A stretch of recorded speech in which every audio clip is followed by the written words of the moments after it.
Afisa mtendaji mkuu wa mamlaka ya masoko ya mitaji na dhamana CMSA Nicodemus Mkama amebainisha kuwa masoko ya mitaji ni sekta muhimu katika upatikanaji wa fedha za kusaidia taasisi za umma na sekta binafsi kupata fedha za kuendesha shughuli za maendeleo. Mkama amebainisha hayo wakati wa uidhinishaji wa bondi maalum ya mfuko wa dhamana stawi ya Tanzania Commercial Bank TCB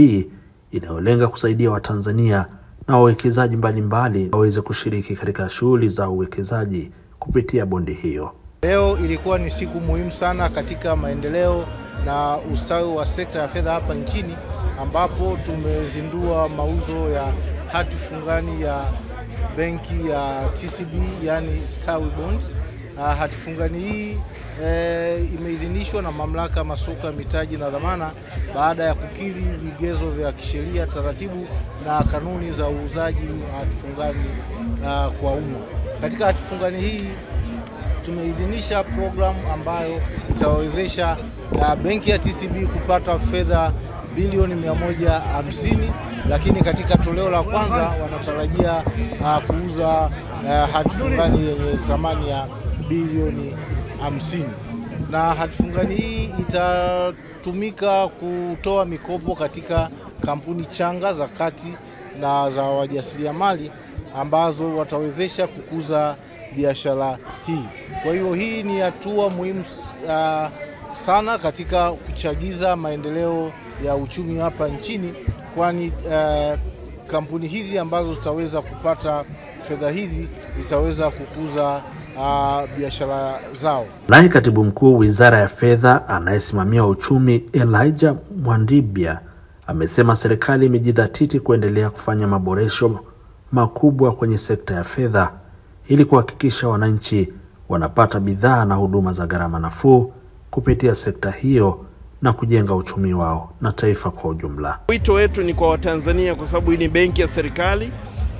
imefanya vizuri miaka hii mitatu ambayo imekuwepo, waweze kuweka fedha zao humo na hatimaye waweze kufaidika na uwekezaji ambao wataufanya. Lakini pia wito wetu pia kwa benki ya TCB ni kuhakikisha kwamba inasimamia mpango huu ipasavyo,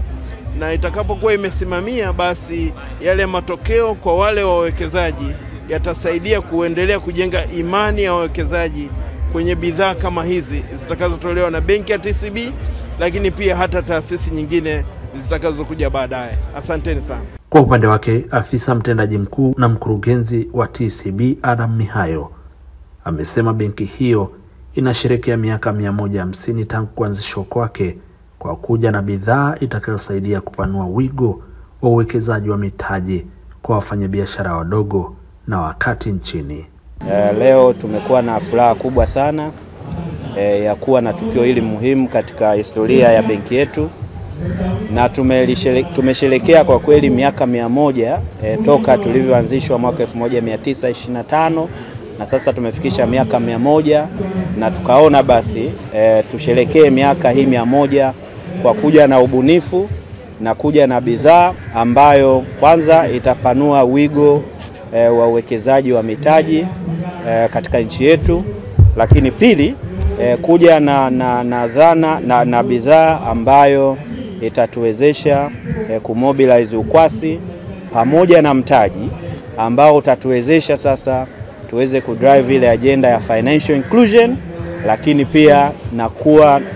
na kuleta opportunity ya kukuza uchumi wetu. Hii bond ni program kwa ajili ya kuraise bilioni 150, na tutaifanya kwa awamu 3. Awamu hii ya kwanza tuna target kupata bilioni 50, lakini kwa sababu sisi ni taasisi ya kifedha tunaruhusiwa kuchukua zaidi ya hiyo 50, ili mradi tusiweze kuzidi ile amount ambayo mamlaka husika imeapprove ya bilioni 150.